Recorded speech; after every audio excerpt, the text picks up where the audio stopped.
پاکستان میں ایک عجیب سا تماشا چل رہا ہے۔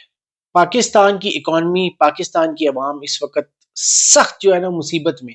آپ کو پتہ ہے حکومتیں بیچاری سبسڈیاں دے رہی ہیں، یہ کر رہی ہیں، اپنی جیب سے لوگوں پہ خرچ کر رہی ہیں کہ اس وقت مشکل ٹائم ہے۔ لیکن ایک ادارہ ہے جو سب سے زیادہ مزے کر رہا ہے، اب اس کے اور مزے ہونے والے ہیں۔ ایک خبر میں آپ کو بتا دوں، کنفرم نہیں ہے، ایک خبر سننے میں آ رہی ہے کہ حکومت جو ہے وہ پالیسی ریٹ یعنی کہ جو اسٹیٹ بینک کا شرح سود ہوتا ہے وہ بڑھانے لگی ہے، کیونکہ پاکستان نے یو اے ای کے کچھ 2.5 ارب ڈالر جو ہے اس مہینے واپس کرنے ہیں۔ تو اس چکر میں ہمارے جو فائنینشیل جو مائنڈز ہیں انہوں نے یہ فیصلہ کیا کہ جی ہم شرح سود بڑھا دیں گے تو ہماری تھوڑی بہت ریکوری ہو جائے گی۔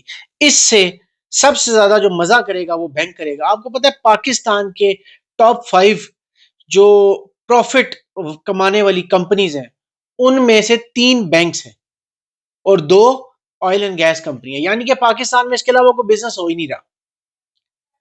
بینک چلیں آئل اینڈ گیس تو کوئی چیز خریدتی ہے کوئی بیچتی ہے، بینک کوئی کام نہیں کرتا۔ میرے اور آپ کا پیسہ جو ہم ان کے پاس جمع کراتے ہیں وہ اٹھا کے حکومت کو قرضے میں دے دیتے ہیں، وہاں سے جو پروفٹ آتا ہے بینک مزے کرتا ہے، اور وہ قرضہ بھی ہم نے واپس کرنا ہوتا ہے ٹیکسز کی صورت میں۔ اب جب شرح سود بڑھ رہا ہے تو آپ کو پتہ ہے بینکوں کے پروفٹ اور بڑھ جائیں گے، بینکوں کے مزے اور ہو جائیں گے۔ یہ وہ ادارے ہیں جو آہستہ آہستہ پاکستان کی اکانومی کا وہ برا حال کر رہے ہیں جو کسی کو سمجھ ہی نہیں آ رہی۔ ہر کام بینک کے تھرو ہوتا ہے۔ ابھی مجھے بات ایک بتائیں، سبسڈی جو دی جا رہی ہے موٹر بائکس والوں کو 2,000 روپیہ پر مہینہ، آپ کو پتہ ہے وہ آئے گی ان کے والیٹس میں۔ والیٹ زیادہ تر لوگ جیز کیش یا ایزی پیسہ یوز کرتے ہیں۔ 2,000 روپیہ ایک بندے کو ملے گا۔ مجھے ایک بات بتائیں، پورے پاکستان میں سارے صوبوں کو ملا کے کتنے بائک رائڈرز ہوں گے جن کو سبسڈی ملے گی؟ میں اگر ایک چھوٹا فگر بھی کاؤنٹ کروں، یہ میں کم فگر، بہت کم فگر بتا رہا ہوں، 1 کروڑ بندے کو اگر 2,000 روپیہ مہینہ ملتا ہے، میرے پاس اس خود کیلکولیٹر نہیں، کیلکولیٹ آپ خود کر لیں، یہ جائے گا ان والیٹس میں۔ ایزی پیسہ، جیز کیش، اور بھی زیادہ تر لوگ یہ یوز کرتے ہیں، یا بینک میں چلا جائے گا۔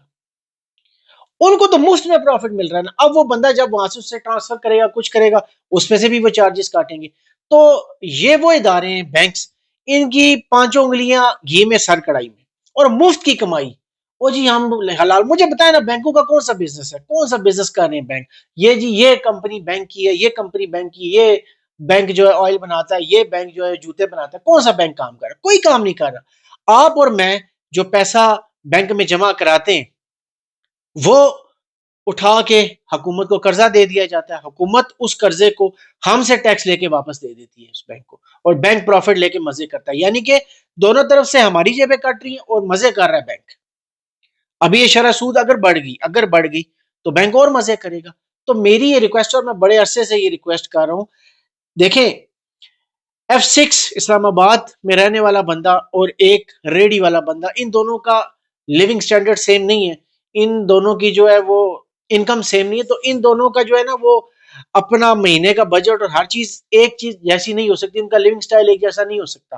ہم بات کرتے ہیں چائنا، امریکہ کی، بھائی ادھر اور سسٹم ہے، ادھر اور سسٹم ہے، یہاں پر پرائیویٹ بینک پاکستان کو سوٹ ہی نہیں کرتا۔ آپ کو پتہ ہے اگر پاکستان پرائیویٹ بینکس کا پروفٹ ساروں کا ملائے سال کا تو تقریباً 2 ارب ڈالر بنتا ہے، اوپر نیچے ہو سکتا ہے، تقریباً 2 ارب ڈالر بنتا ہے۔ ہمیں IMF سے سال کا کتنا چاہیے ہوتا ہے؟ 2 ارب ڈالر۔